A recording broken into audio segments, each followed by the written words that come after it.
Well, hey everybody, this is Cheryl Pace. Thank you for joining me for my 30-day live video challenge.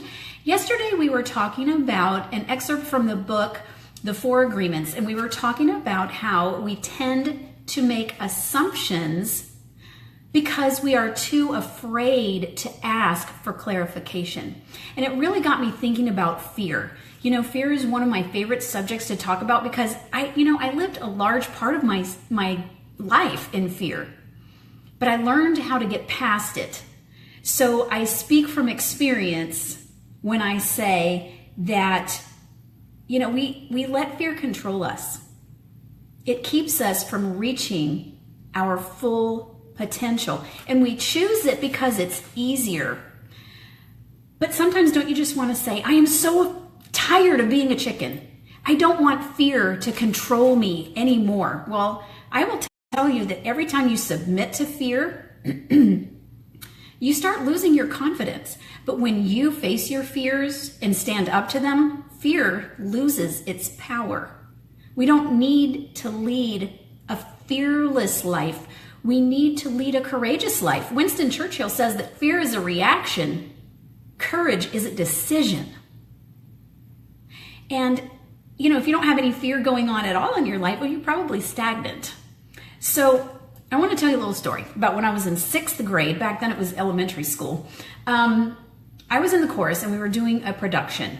I was up on the bleachers. I didn't even have a solo. Everything was going fine, but at a certain point the lights started getting to me and I started feeling a little nauseated. Well, by the time the production was over, I had to run out the door into the bathroom, and I pretty much lost my lunch. It was pretty much a horrifying experience. And I don't know what happened, but by about the age, 13, I started thinking that I want to try it again. So I had my very first solo in church. So I want to paint that scenario for you.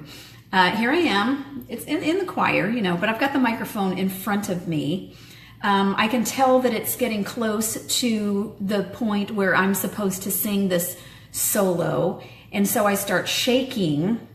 My heart starts pounding so loudly in my chest that I can hear it in my ears.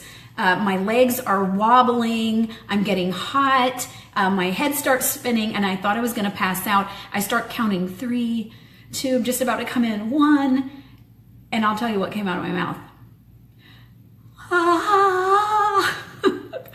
That's it. That's all that came out of my mouth. Well, everyone started scrambling.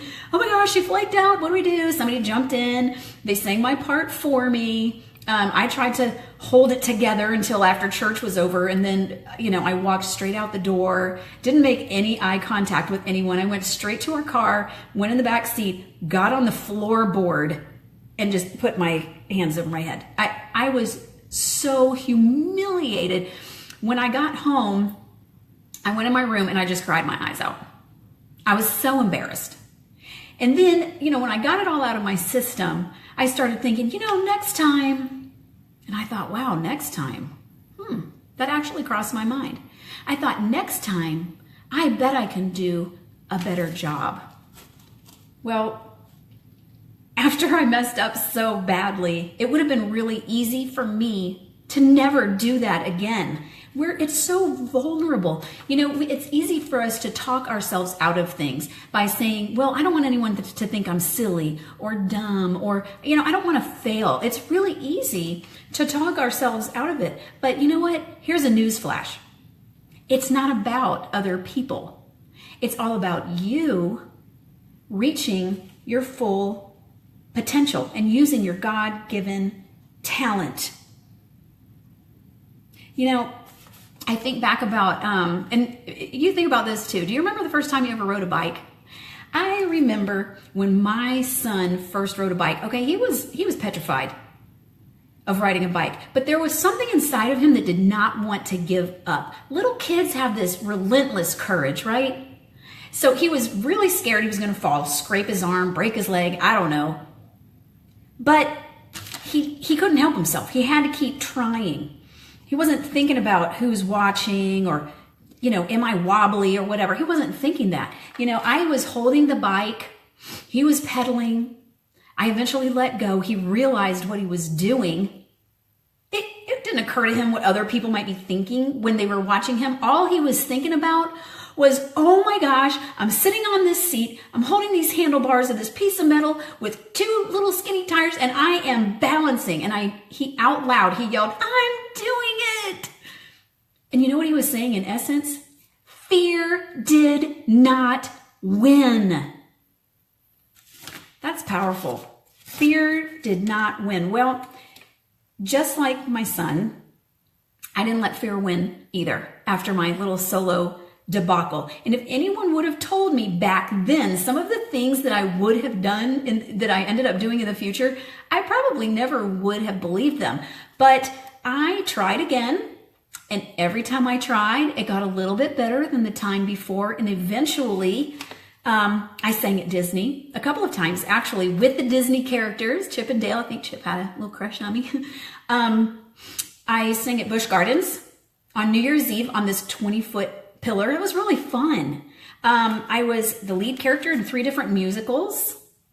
And I sang in a choir in a worship band. You know, I think, what if I wouldn't have faced that fear?